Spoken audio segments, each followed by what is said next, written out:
3 দিন আগে ইলেকট্রিক ডিপার্টমেন্টে কাজ করে আউটসোর্সিংয়ে আছে, ঠিক আছে। তো আউটসোর্সিংয়ে থাকার সাথে যে লাইনে যখন মানে ডিস্টার্ব হয়েছিল তখন যখন লাইনে জিও দিতে গেছিলো, জিওতে হাত লাগিয়ে সেটা মানে অ্যাক্সিডেন্ট হয়েছিল।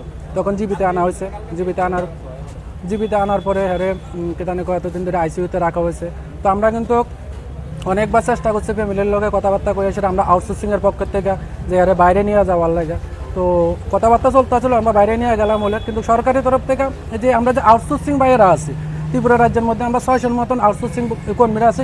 নিয়মিত এমন হইতেছে প্রতি 1-1.5 মাস অন্তর কিন্তু আমরা লোকে এমন অ্যাক্সিডেন্ট হইতে আছে। আমরা সেফটির কোনো ব্যবস্থা নাই। এই যে বাইরা মারা গেছে সঞ্জীব রূপিনী বাইরা, এর আজকে 5 মাস ধরে ইএসআই কোনো জমা পড়তে আছে না। একটা কন্ট্রাক্টর একটা ধরে লোকাল একটা কন্ট্রাক্টর ধরে হেরারের স্যালারিটা দিতে আছে। আমরা যে ইএসআই ইপিএফ যদি কাটতো হ্যার যে ইএসআর বেনিফিটটা, অন্তত ইএসআর বেনিফিটটা পাইলে হলে হ্যার একটা ইন্স্যুরেন্স থাকলে ইন্স্যুরেন্সের টাকাটা ক্লেম করলে কিছু একটা টাকা পাইলে হলে, আমরা ইএসআর টাকা পর্যন্ত জমা দেওয়া হইতে আছে না। আমরা নিয়মিত এরকম হইতে আছে। আমরা 2-3 মাস অন্তর আমরা এই পজিশনে অ্যাক্সিডেন্ট হয়ে সেটা জীবিতে আইতে আছে, জীবিত থেকে আমরা এরকম লাশ হিসাবে বাইর করে নিয়ে যেতে আছে। 4টা ফুলের মালা দিয়ে দিতে আছে, ফুলের মালা লইয়া সেটা বাড়ি করে যেতে গেছে। দাদা কিছু কর। আচ্ছা, সঞ্জিতের ঘটনা নতুন নয়, এর আগেও বহুবার এই ধরনের ঘটনা হয়েছে এবং বেশ কয়েকজন কর্মীরও মৃত্যু হয়েছে। তো এই সঞ্জিতের ঘটনা নিয়ে কি বলবেন? আমরা আমরা আউটসোর্সিং আমাদের মা আমাদের এইভাবে পড়াশোনা করাইয়া ইলেকট্রিক লাইনে নানান কিছু পড়াশোনা করাইয়া আজকে ইলেকট্রিক কাজ করি, যেমন ইলেকট্রিকে কাজ করা রয়েছে, যেমন আমার পেশান ইলেকট্রিকে আমার ভালো লাগে। তো এরকম অ্যাক্সিডেন্টের পরে যদি কোনো কিছু না থাকে, কোনো সরকারি চাকরি না থাকে, কোনো কিছু না থাকে, তাহলে আমরা ইলেকট্রিক কাজ কী করে করবো? আমার মা বাবা কেউ কি ইলেকট্রিকের লাইনে কোনো কাজ করতে বা ইলেকট্রিকে পড়াশোনা করাইতে চাইবে? কোনদিনও চাইবে না। প্রতিনিয়ত কদিন পরে এরকম ঘটনা হইতেছে, মারা যাইতেছে, নানান কিছু হইতেছে, কিন্তু আমরা কোনো ইন্স্যুরেন্স কোনো কিছু, তারা কোনো কাগজ কোনো কিছু নাই। তো এই ঘটনা নিয়ে আমার এই কথা যে এইভাবে আমরা আর কতদিন চলবো, আমরা কতদিন করব? সঞ্জিতের দুর্ঘটনার পর এখন অবধি দপ্তরের থেকে কোনো আধিকারিক কিংবা সরকারি সহযোগিতা বা সহায়তা পাইছেন? এখন পর্যন্ত কোনো কিছু পাওয়া গেছে না, কিন্তু আমাদের যে ডিপার্টমেন্ট আমরার উপরে আমরারে দিয়েই কাজ করাইতে আছে। আমরার থেকে সেটা লাইন পুরা ঠিক করাইতে আছে, কিন্তু আমরারে কোনো কিছু সাবসিডি দিতে আছে না। না আছে ইপিএফ, না আছে ইএসআই, কোনো কিছু নাই। তাহলে আমরা সেফটি পর্যন্ত নাই। আমরা রাত্রেবেলা ডিউটি করে যখন বাড়িতে যাই, ইএসআই তো আছে কিন্তু পেন্ডিং, টোটালি বদ্ধ হয়ে রয়েছে, তাহলে আমরা আজকে যে অ্যাক্সিডেন্ট হয়েছে, তাহলে তো আজকে যদি ইএসআইটা থাকতো তাহলে তো আজকে আমরা এটাতে কিছু একটা টাকা পাইয়া যেত, কিন্তু ওই জায়গাটা কিচ্ছুই পাইছে না।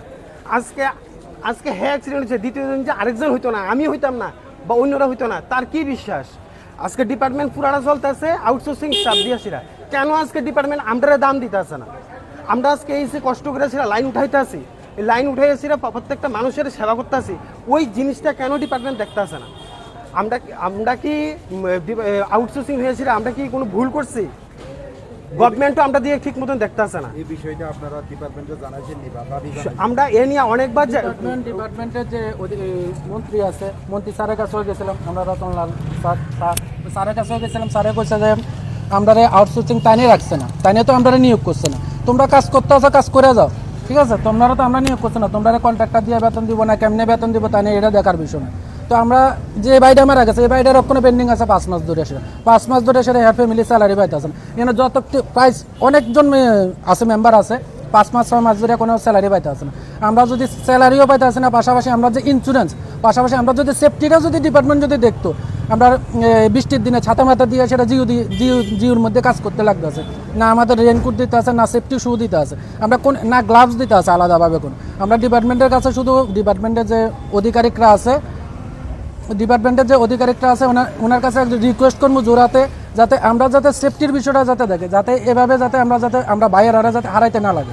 আমরা শুধু বাইরের কাছে স্যারের কাছে শুধু জোরাতে শুধু এই রিকোয়েস্টটা করে যাবো, আমরা দিকে যাতে দপ্তর যাতে এই জিনিসটা দেখে যে আমরা যাতে যে বাইরে আছে, বাইরের লোক যাতে সব সারা জীবন যাতে কাজ করে যেতে পারি, এভাবে যাতে আমরা বাইরে প্রাণ দিতে না লাগে আর কি। সঞ্জিতের ঘটনা একই ধরনের একটা নিজের সময় ফিডার উঠাইতে গেছিল না নামাইতে গেছিল, ওনার হাতে গ্লাভস ছিল না, এর ফলে এই দুর্ঘটনা। না, গ্লাভস ছিল কিন্তু সেফটি শু না থাকার কারণে নিচে তো কাদাযুক্ত ছিল, তো নিচে কারণ রাস্তার পাশে তো কাজ হচ্ছে এখন, তো যে রাস্তার পাশে কাজ হওয়াতে যে তারা যে ট্রান্সফরমারটা আছে এটা নিচে নিয়ে গেছে, তো এই কারণে সেফটি শুটা যদি থাকতো তবুও হ্যাঁ কিন্তু রক্ষা পেত। আপনাদের কি এগুলি দেওয়া হয়? না না, আমাদের কিছুই দেওয়া না, ডিপার্টমেন্টের তরফ থেকে রেন থাকতো, সেফটি শু রেনকোট পর্যন্ত দেয় না, ছাতা মাথা দিয়ে আমরা জিওতে কাজ করতে লাগে, নিজেরাটা নিজে ব্যবস্থা করতে লাগে, ডিপার্টমেন্টের তরফ থেকে কোনো কিছু নাই। যার মৃত্যু হয়েছে ওনার নাম প্রথমে? তার নাম সঞ্জীব রূপিণী, বয়স কত হইব?